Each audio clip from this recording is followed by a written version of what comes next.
Hi everyone, this is Lee, and this presentation is about how do you move your business from offline to online. So this is really about how are you going to choose the right technology.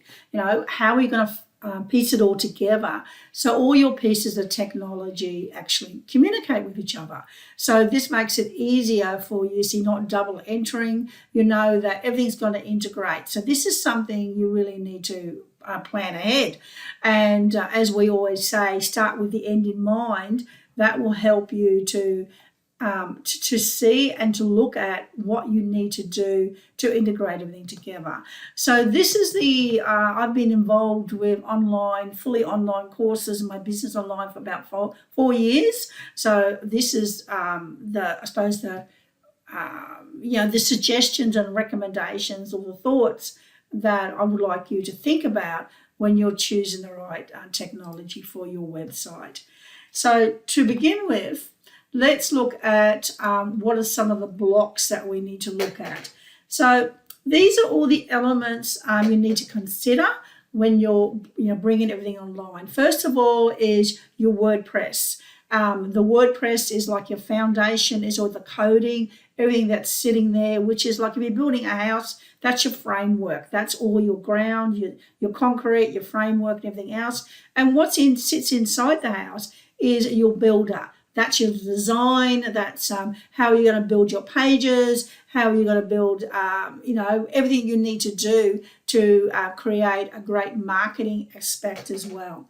And then we need to look at is how we're going to create our product creation.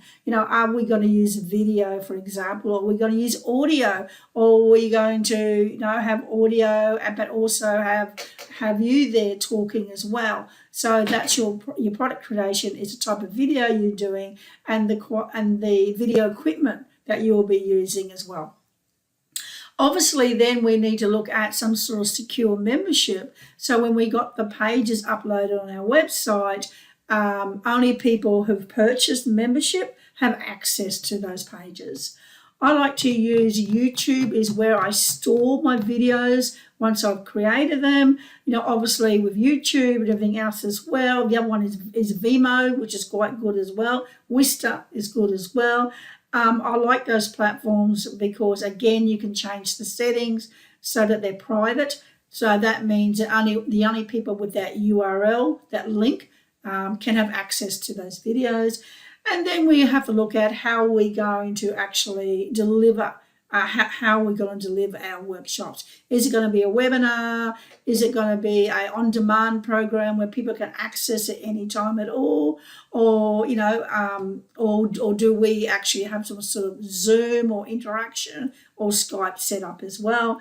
And then the most important thing is looking at is the payment and processing. How we're going to take payments online so we're not trying to chase payments. Now, when you're choosing your website, which is, why would I choose a website, say, opposed to using Wix or using those other types of plug and play, I suppose, platforms?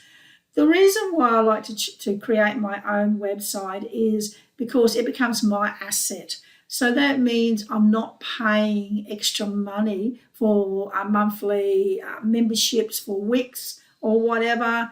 And it also allows me not to get caught up in restrictions, such as if I use the platforms like Teachable or I use Udemy or other platforms like that. I have to follow their restrictions. I'll have to follow their conditions. On top of that, I'm always paying money on a monthly basis to be able to use their platform. I like to have more control over my work and having my own asset.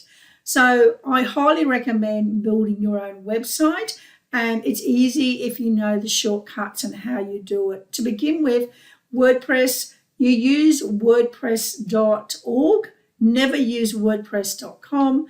Most hosting places, they will upload and install WordPress.org onto your domain for you at no cost. So they will do all that for you.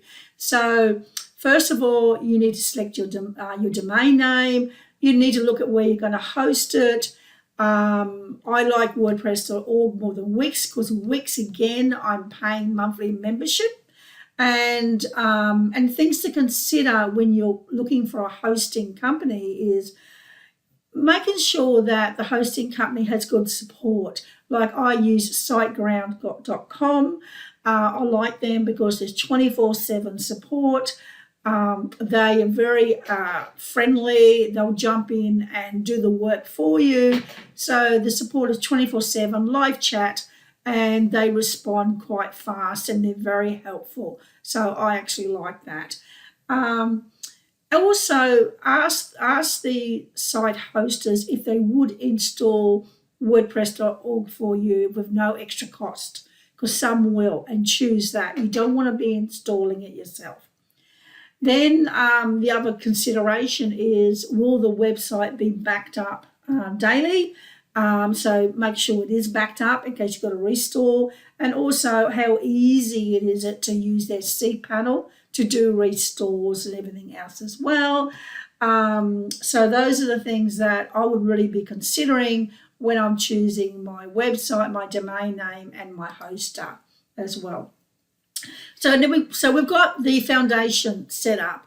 Now we need to choose a website page builder. So the builder is your drop and drag. That's got no coding involved. It'll have templates, everything else as well that you need, so that you can do it yourself and not rely on a web developer to do it for you.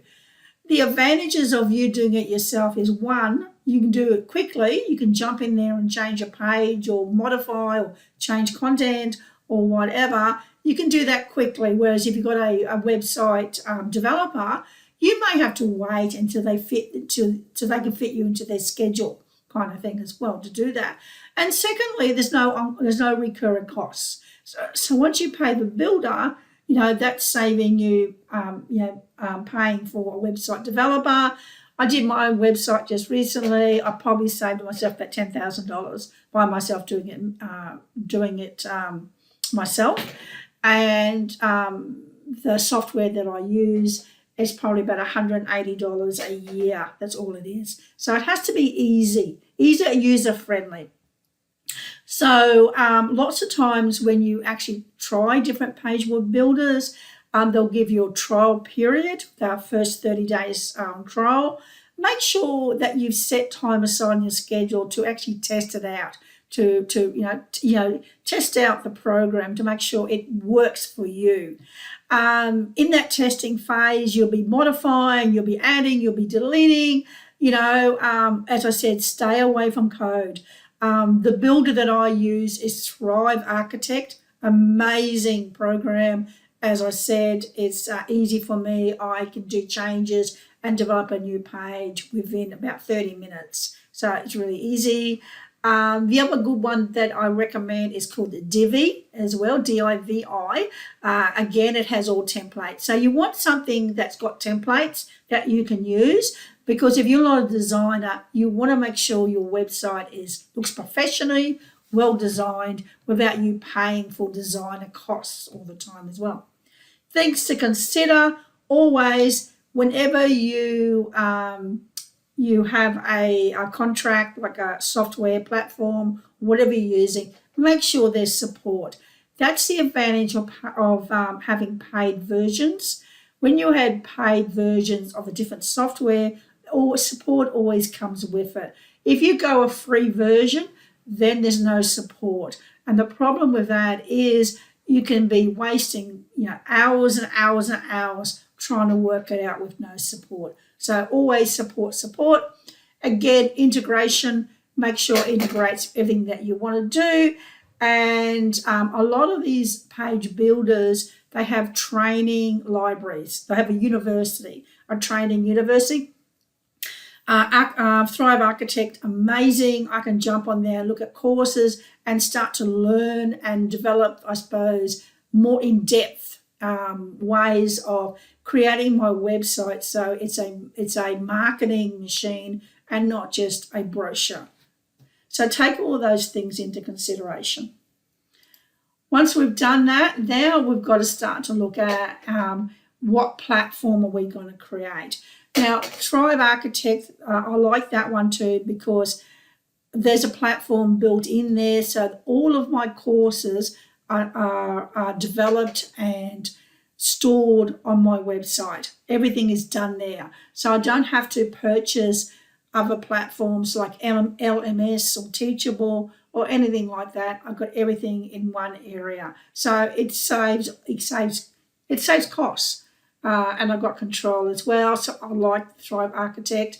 So it's looking at, if you're not going to use Thrive Architect, then you've got to look at what platform am I going to work as well. I can't stress good support. Make sure good library, so you look at it. Make sure that it looks professional as well. So start to look at, where are you going to store your programs? Is it going to be on your website, or is it going to be on a third party, which then you lose control over? So an example of Thrive Architect, what I have here, I have installed this. This sits on inside my membership area. It's just a secure area. It looks nice. It goes through everything like LMS does. It's great. It sits on the area. And as well as that, I also promote all my other programs as well. They're restricted by access, and other people can actually see my other programs as well, just the outline of it, which then creates more marketing and more people start to look at what else I can offer them as well. So very good, highly recommend Thrive Architect, really good investment. So now we've got our website or whatever, we've got to create some sort of page access. So only members can access those pages in our programs as well. So often I use, with my website, I use Membership Press. So Membership Press, that's just simply another software package that you set up, and it has, you select the program, and then you can start to look at which memberships have access to that. So that just looks after you and protects your courses. So only those people who are actually members can access those areas. So Membership Press, highly recommend. Again, easy to use, and it integrates really well with the Thrive Architect Builder. Things to consider, can't stress, support training libraries and setup. Your source is always making sure that the source is right, making sure it integrates with your payment system and everything else as well. So Membership Press does your security for you. So now we've got our sites right, but now we've got to look at how we're going to protect our videos, because lots of times on your website, you only allocate X amount of space, and the more space that you use uploading to your website and everything else, the more costs you incur as well. So this is where you look at things like Vmode, Wistar, YouTube, especially YouTube and all of those ones. They're free, are free space. You don't pay to store your videos up there. So it's looking at the mixture of as well.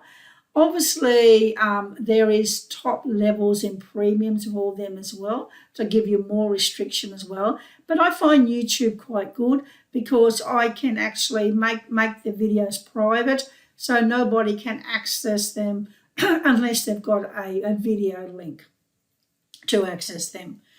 It's impossible to guarantee that no one's going to steal your IP, and that's why it's really important to have everything branded.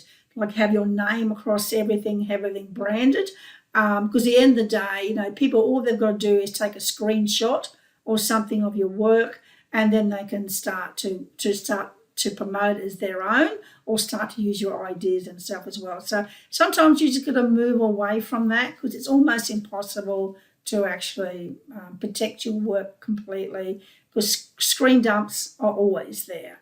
Okay. So with the videos, you can go a step further when you make it. There's also one that's private, unlisted.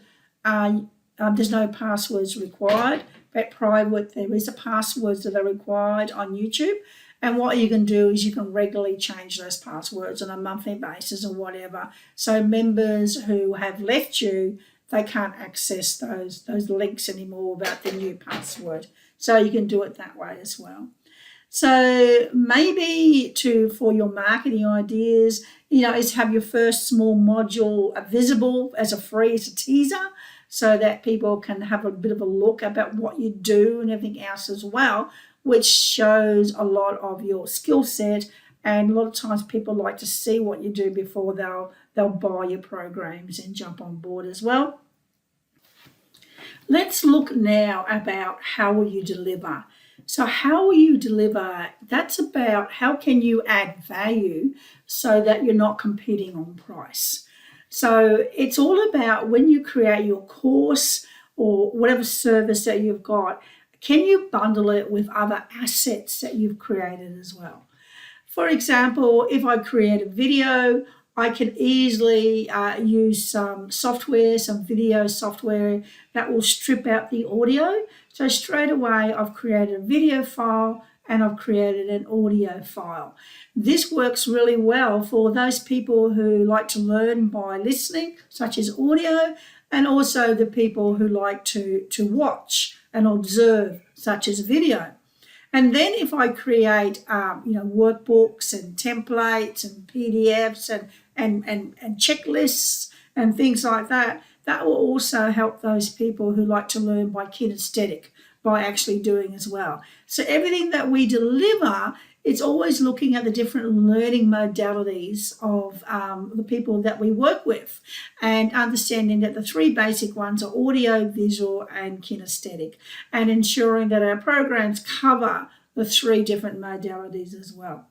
How do we add extra value? I create all these assets, online assets. So if I'm running a build your course online training videos and training course, I may add a module that I haven't included in that, and that could be something like how to develop irresistible offers. So that becomes a bonus. So that module is not actually included in that training program, but we add it in there because obviously it complements. It's necessary to be able to have irresistible offers with your training as well. So I start looking at, and I can add in different PDFs, different ebooks, different training programs. It's all about building your own suite of assets that you can use. And once they've been developed, it costs you no extra time to include them as bonuses. The other way I can add extra value is I can provide tech support. Like people who are not tech savvy, I may start to create some videos around walkthroughs, which actually show people how to use different software, how to actually upload their videos or whatever to support the people who are not tech savvy. So I'm holding their hand. And then I may provide some personal support like accountability. They could be live Q&As, live sessions through Zoom or whatever, so they can ask questions. And of course, then we can move into the high ticket programs such as one-on-one support as well. The other thing is if I'm working with a company or a large company organization, then obviously I'm providing reports of tracking and the progress of the students to the organisation, so they can see the recommendations and the progress that their candidates have put forward are actually moving forward with the training that I'm offering. So always look at how can you add extra to your programs so you're not competing on price. Then we go to, obviously, the most important thing is how are you going to process your payments online as well. So you need to integrate all of this with your MemberPress. MemberPress is your security access to different pages as well. I use Stripe. Stripe is a fantastic. There's no monthly, membership or no monthly payments come out. It's it's only 3% of a fee and no other costs as well. Other people who will use WooCommerce. I also use Thrivecart to actually set up the integration between my website and also Stripe. it's important to have everything automated so that when people do want to jump on board and take up your programs or your services, that you can just send them the URL or the page link, and they can jump on board and actually purchase online. If you don't know how to set up the integration, your payment, which is very important, I didn't set my integration up with my WordPress and my Stripe. I send it out to experts to do that because I didn't want to make any mistakes with my payment. You can use for short-term programs, you can use contractors in Fiverr or Upwork. I think it cost me about $50 to get everything set up for me, and which is amazing because there's lots of people out there that can support you on a short-term process as well. So you can always outsource as well if you're not too sure to do it yourself. And that's probably a skill I highly recommend. If you're not tax savvy and it takes you a long time to do something, simply outsource it as well. But the most important thing is make sure that your payment system or Stripe or whatever also integrates with your accounting package as well. So I use QuickBooks, and I've set QuickBooks up that goes straight to my bank account. My bank account, as soon as any payments come in from Stripe to my bank account, they go into QuickBooks straight away. So it's all integrated. So then I just have to balance, cross-check everything, and approve everything, and it's all done for me. So I hope some of those ideas have helped you. Of course, if you need help or you want help hand-holding, or I'm going to put together some programs, short programs, because at the moment there's a huge need with everyone moving to online of their businesses, and we want to get our business up and thriving quickly and fast and not try to work it out ourselves. So if you need any hand or anything like that, obviously reach out, talk to me about our programs. We can have a conversation and then we can go from there. I look forward to speaking to you very soon, and get your business thriving. Don't sit on your hands, take action and start to create your online program. And when everything settles down, you're also going to have some great assets online, so you can give more variety and preferences to people as well. So, maybe it's an opportunity that's there for us to ensure that we've got good online preferences as well as offline preferences later on that will help our business to thrive and grow in the years to come. Looking forward to hearing from you. Take care.